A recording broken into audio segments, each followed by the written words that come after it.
Hello, amazing humans. In this video, we're going to be exploring a gentle movement of the arms that can be super helpful for any wrist pain. So if you have carpal tunnel syndrome, even arthritis, tennis elbow, any pain in the arms, it's also amazing for shoulder tension and even neck pain. And it's another movement that you can do literally anywhere. So let's get started. Start in a chair, feet comfortable distance apart, and have your arms hanging at your side. Now for this chair move, it is important to have some sort of freedom in the hand and the arms. So if you're on a chair where your arms are restricted by the chair bottom, make sure to scooch yourself forward on the chair so your arms can hang free. So simply sit and just notice, how are your arms hanging today? What parts of your arms are touching your body? Is one arm hanging a little bit lower than the other, or one hand a little bit higher than the other? Notice how your shoulders are hanging, and notice where your head is in space compared to your pelvis. And slowly and gently begin to roll your palms so your palms are facing behind you. They're facing the wall behind you. And then you can slowly roll your palms so your palms are facing in front of you. Now keep this movement comfortable and slow, and just get curious. How are you moving your body to make this movement happen? So your palms roll backwards to face the wall behind you, and then your palms are rolling forward to face in front of you. And notice how far you can go comfortably without straining, without a stretch. This one is just to get curious. How is your brain coordinating your body to make this movement possible? And then simply let that go and rest.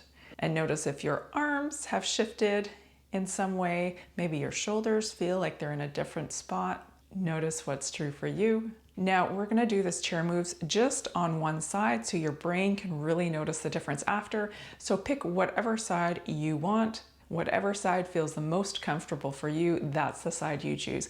I'm gonna pick my right arm just for the sake of the camera. And whatever arm that you chose, I'm choosing my right arm. Slide that side shoulder a little bit more up towards the ceiling, nice and gentle and slow, and then down towards the floor.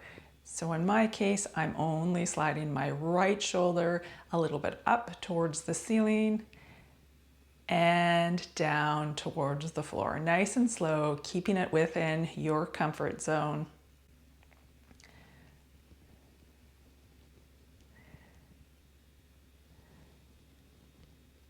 And that's great. You can just pause.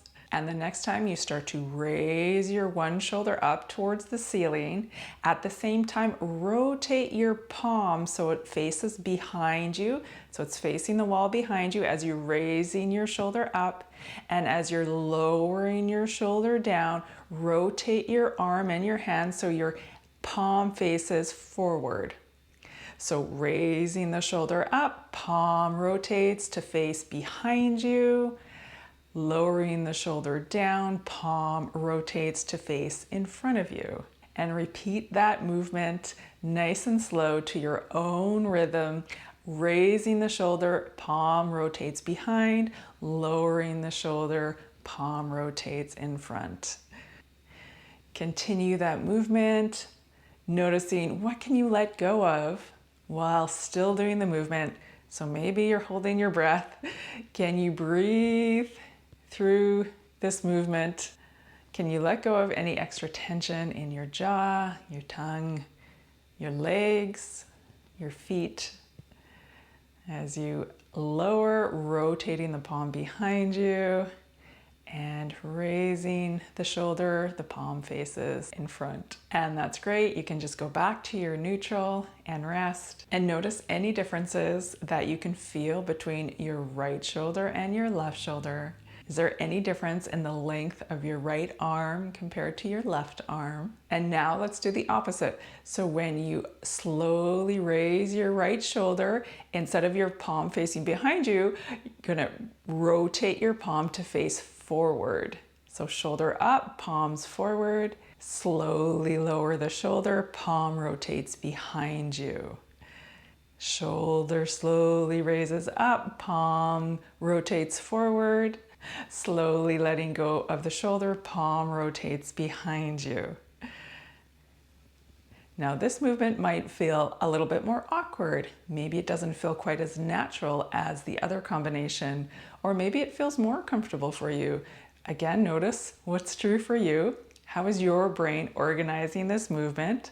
So shoulder coming upwards, palm rotating forward, shoulder sliding down, palm rotating back. And again, do a little body scan. What tension can you let go of and still do this movement comfortably and easy? And that's wonderful. You can just let that go and rest. And just feel anything different about how your shoulders are hanging. Compare your right shoulder to your left shoulder, the length of your right arm compared to your left arm. And when you're ready, slowly raise up the same shoulder that you've been working on. Pause at the top at a comfortable position and take your opposite hand and place it on the collarbones of the shoulder that you're working on. So with my left hand, I'm using my fingers like tiny spotlights to shine awareness to my brain of my collarbone here on this side. And keeping this shoulder up, slowly start to rotate your palm to face backwards. And slowly rotate your palm to face forward. And feel under that other hand what is going on with your collarbone as your palm rotates outwards. Can you feel the collarbone and upper chest area expand? And as you rotate your palm inwards, can you feel that contraction, that sinking inwards of the shoulder and the collarbone? Notice what you feel. How can you make the movement feel more comfortable, more luxurious, more easy for you? Remember to breathe. And that's wonderful. You can just let everything go and rest. And again, notice any differences between your right side and your left side. How do your shoulders hang? Is there any difference? Is there any difference in the length of your arm? Does one side of your chest feel more expansive? And then one more time, slowly raise up that shoulder, rotating the palm backwards towards the wall behind you, and slowly lower the shoulder, rotating the palm forward, raising the shoulder, palm goes back, lowering the shoulder, the palm goes forward. And feel if this feels a little bit more natural of a movement for you. Is your shoulder moving more than it did before? Is your palm rotating a little bit easier? And then just let that go. And then go back to the very first movement that we did of simply rotating both palms backwards towards the wall behind you and forwards towards the wall in front of you. And just notice which hand is a lot smoother, is going further, it's turning further with less effort. My right hand is actually facing the wall beside me, not just in front of me. Just notice what's true for you. Is there more of your shoulder blade participating? Is there an expansion and contraction of the chest area there? Can you feel more of your body parts participating to make this movement happen, to make it easier, to make it flow with more parts of your body? And you can even imagine typing on a keyboard, rotating the wrists inwards, rotating so the palms face upwards. And can you feel a difference between one arm and the other, how much more comfortable that movement is for you? You can try different positions for your arms.